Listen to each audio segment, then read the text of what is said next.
Selamat pagi teman-teman. Apa kabar? Nah, teman-teman ketemu lagi di pertemuan minggu kedua kita hari ini, di mana hari ini kita akan sama-sama belajar tentang definisi dan sumber model sosial. Nah, nanti saya akan beri teman-teman kesempatan 1 jam ya, dari jam 9 ke jam 10 untuk menyimak dan mendengarkan materi yang saya sampaikan. Kemudian nanti di jam 10 kita akan sama-sama ketemu di Google Classroom, lalu waktunya kita akan sharing tentang Q&A di akhir pelajaran yang saya berikan di hari ini. Saya harap teman-teman tetap semangat, tetap bisa berinteraksi dengan baik sama seperti minggu lalu. Kalau nanti setelah jam 10 ternyata teman-teman lebih pengen kita untuk virtual, jadi tidak sharing hanya di kelas komen, nanti boleh disampaikan kita akan virtual di jam 10 setelah teman-teman mendengarkan materi ini. Selamat mendengarkan. Nah, saya akan review sedikit Q&A yang minggu lalu sudah kita bahas bersama di pertemuan pertama ya teman-teman. Minggu lalu saya mengajukan 4 pertanyaan kepada teman-teman. Yang pertama, menurut teman-teman, apa itu modal sosial? Lalu yang kedua, apa gunanya kita belajar modal sosial? Lebih tepatnya, kenapa sih kita perlu punya modal sosial itu sendiri? Yang ketiga, apa setiap kita individu memang punya modal sosial? Kalau kita punya, kira-kira sumbernya dari mana ya? Robert D. Putnam merupakan salah satu ilmuwan politik yang terkenal karena bukunya yang berjudul Bowling Alone. Nah, Robert Putnam ini sendiri mendefinisikan modal sosial sebagai koneksi antar individu atau jaringan sosial yang saling mempercayai. Sehingga inti dari modal sosial menurut Putnam itu sendiri adalah trust atau kita kenal dengan istilah kepercayaan. Di dalam kehidupan ini, menurut Putnam, kita butuh kepercayaan untuk dapat hidup berdampingan satu dengan yang lain, terutama mengingat peran kita sebagai makhluk sosial yang tentunya saling membutuhkan satu dengan yang lain. Nah, mengapa di dalam kehidupan kita atau di dalam kita menjalin relasi dengan orang di sekeliling kita, kita butuh kepercayaan? Dia mengatakan bahwa kepercayaan dibutuhkan agar ketika kita hidup berdampingan, kita tidak saling menyakiti, tidak saling membohongi, dan tidak saling merugikan.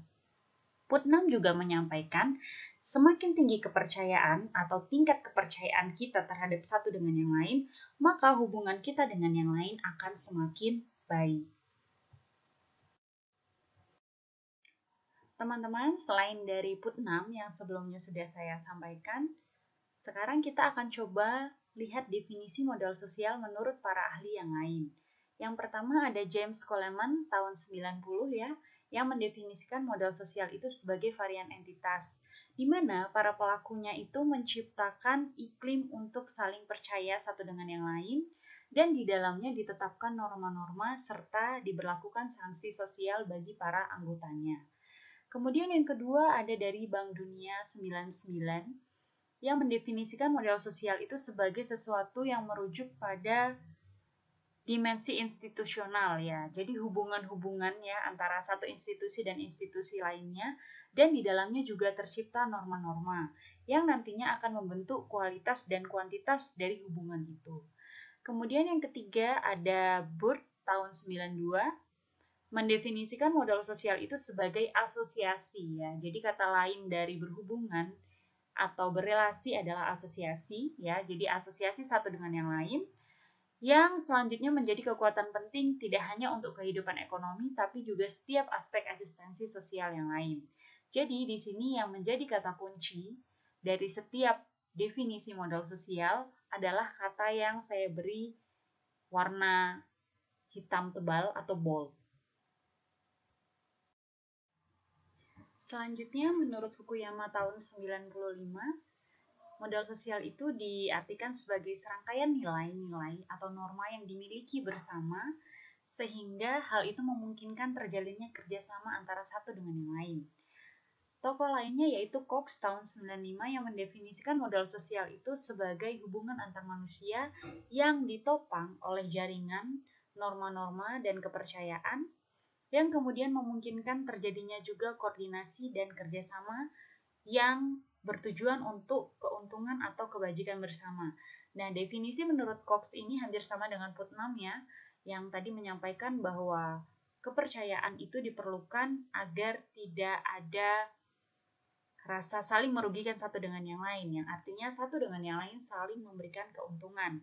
Kemudian menurut Parta dan Ismail tahun 99, modal sosial diartikan sebagai hubungan yang menciptakan norma juga di dalamnya yang tujuannya itu untuk menjadi perekat sosial yang akan menjaga kesatuan antara satu dengan yang lain atau antar anggota di dalam kelompok tersebut.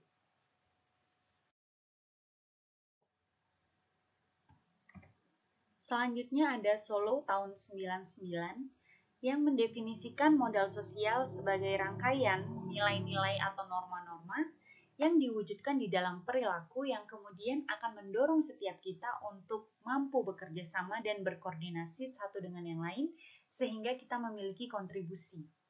Selanjutnya ada Cohen dan Prusak tahun 2001 yang mendefinisikan modal sosial sebagai hubungan yang diikat oleh suatu kepercayaan atau trust, lalu ada kesaling pengertian satu dengan yang lain dan juga punya nilai-nilai bersama atau share value yang akan mengikat setiap anggota kelompok yang tergabung di dalamnya sehingga memungkinkan mereka untuk melakukan aksi bersama.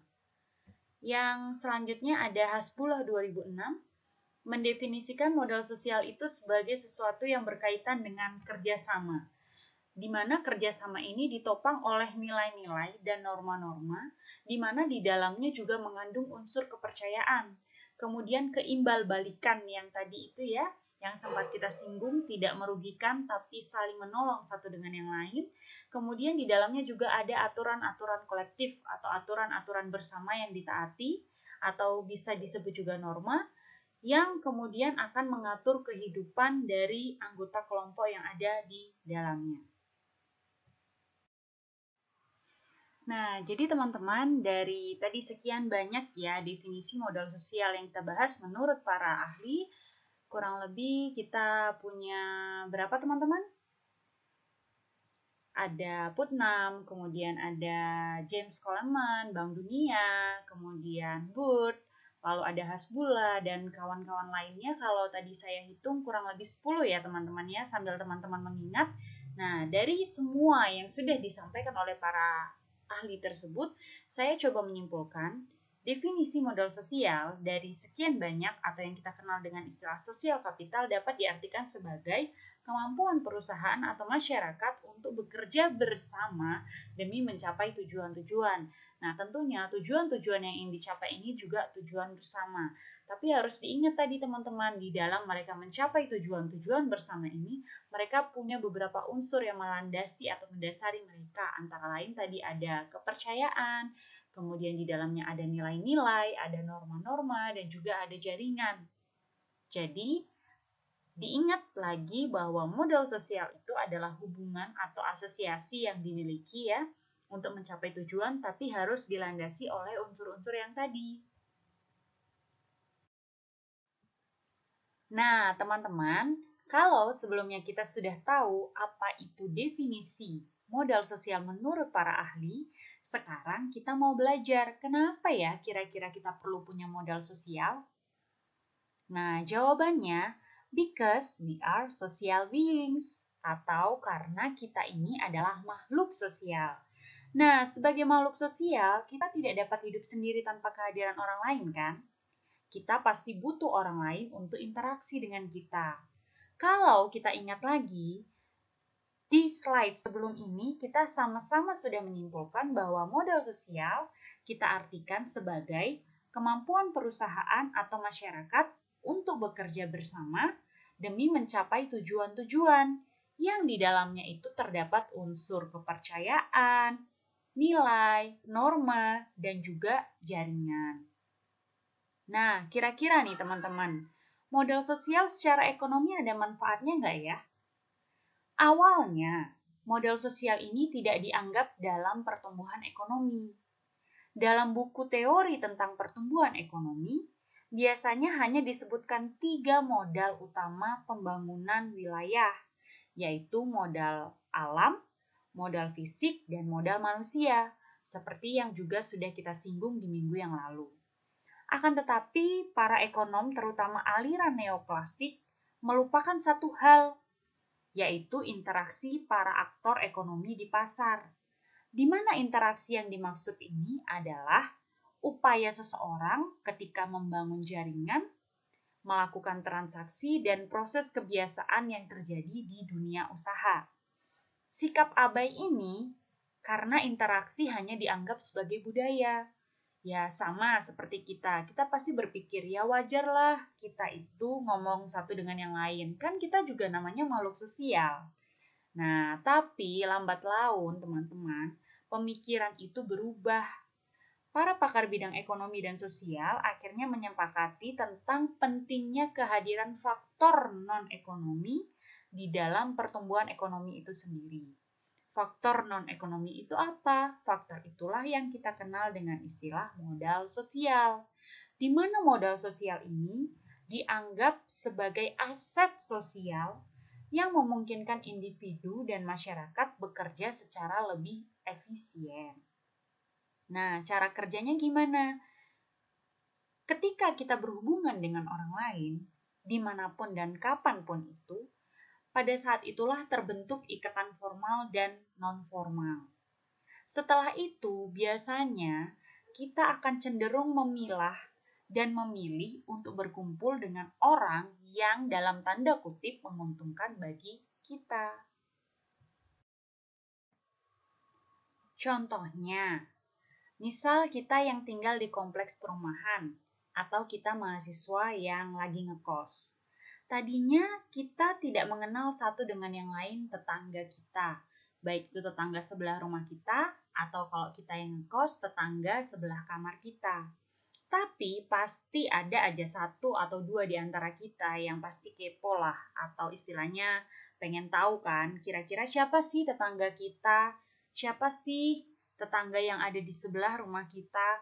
Kira-kira tetangga kita itu berasal dari mana, suku apa, lalu pekerjaannya apa, ya mungkin hobinya apa, dan lain sebagainya. Lebih lanjut lagi, mungkin ada di antara kita yang memang ingin mengunjungi, bahkan berkenalan, bertegur sapa, atau mungkin kalau yang ibu-ibu juga mau bentuk arisan ya, biar bisa sekalian bergosip. Atau mungkin kita yang mahasiswa pengen ngajak teman sebelah kamar kita liburan bersama. Nah, pada dasarnya tujuan kita berhubungan dengan tetangga kita itu sebenarnya untuk memastikan kita sedang berada dalam komunitas yang kita inginkan atau tidak. Kenapa? Karena di tempat tinggal kita itu kita punya banyak aset berharga. Misalnya, kita punya sepeda motor. Kemudian kalau kita mahasiswa, kita punya laptop ya, kita punya handphone, dan berbagai alat berharga lainnya, aset berharga lainnya. Sehingga kita butuh tempat tinggal yang dimana kita bisa saling menjaga satu dengan yang lain. Untuk apa saling menjaga? Pasti agar kita tetap merasa nyaman. Kemudian kita juga bisa menghindari resiko seperti pencurian maupun kriminalitas. Karena kita sudah kenal satu dengan yang lain. Nah, ujung-ujungnya kita berhubungan dengan orang lain untuk mendapatkan manfaat bagi diri kita sendiri kan? Nah, itulah alasan teman-teman kenapa kita perlu belajar dan juga kita punya modal sosial. Singkatnya, kalau mau saya simpulkan nih, untuk bisa menjalin relasi yang baik satu dengan yang lain, kita perlu punya modal sosial. Yang nantinya modal sosial itu sendiri akan membawa manfaat bagi diri kita sendiri. Sumber utama modal sosial. Nah, teman-teman, ada beberapa sumber utama modal sosial. Nah, menurut Francis Fukuyama, agama merupakan salah satu sumber utama modal sosial. Seperti di Indonesia sendiri, kita punya banyak agama, kurang lebih ada 6. Nah, perkumpulan-perkumpulan keagamaan itu sangat potensial untuk menghadirkan dan membangun suatu bentuk dan ciri tertentu dari modal sosial. Selain itu, ajaran agama itu merupakan salah satu sumber dari nilai dan norma yang menuntun perilaku masyarakat. Contohnya, Di dalam agama kita, kita diajarkan atau agama setiap kita pasti memiliki nilai untuk berbuat baik kepada siapapun itu. Nah, ketika kita bisa berbuat baik kepada orang lain, sebenarnya kalau mau kita sadari, itu merupakan salah satu ajaran dari agama kita masing-masing. Oleh karena itu, agama bisa dikatakan sebagai salah satu sumber modal sosial. Contoh lainnya, agama mengajarkan kita juga untuk selalu memaafkan, kemudian mengampuni kalau ada teman yang mungkin pernah menyakiti kita, mungkin pernah menusuk kita dari belakang ya. Nah, kita diajar untuk mau mengampuni mereka, untuk mau memaafkan mereka. Kemudian selain itu, agama juga mengajarkan kita ya, kalau kita tidak boleh mencuri. Itu sudah pasti dan kita semua sudah tahu. Itu beberapa contoh-contoh yang menunjukkan bahwa agama merupakan sumber utama dalam modal sosial. Selain itu teman-teman, agama juga ternyata menjadi sumber utama inspirasi dan energi sosial, serta memberi ruang terciptanya orientasi hidup penganutnya. Selain itu, agama juga yang mengajarkan kita untuk toleransi. Mungkin dari kita banyak yang bersahabat dengan teman-teman yang memiliki agama dan keyakinan berbeda dengan kita. Tapi misalnya kita lagi main bareng, tiba-tiba si A, sudah waktunya sholat nih. Oke, maka temannya si B yang beragama lain mengantarkan atau menunggunya untuk selesai ibadah. Demikian sebaliknya, kalau misalnya kita nih punya jadwal keluar atau hangout bareng pada hari Minggu. Ternyata si B itu jadwal ibadahnya hari Minggu jam 7 sampai jam 9 pagi. Oh, maka kita sepakat nanti kita akan pergi hangout bareng setelah si B selesai ibadah. Nah, itu salah satu bentuk toleransi dan itu salah satu ajaran agama yang akhirnya secara tidak sadar sebenarnya menuntun kita di dalam kita berrelasi dengan orang lain. Nah, teman-teman, sumber utama modal sosial yang kedua itu adalah tradisi turun-temurun. Di mana tradisi ini biasanya sudah ada sejak zaman kakek nenek moyang kita dulu. Contohnya di masyarakat tani. Biasanya petani ketika mau panen, mereka akan cenderung melakukannya secara gotong royong. Nah, gotong royong itu pasti sudah ada sejak zaman dulu kala, di mana setiap orang satu dengan yang lain saling bahu-membahu untuk menyelesaikan suatu pekerjaan.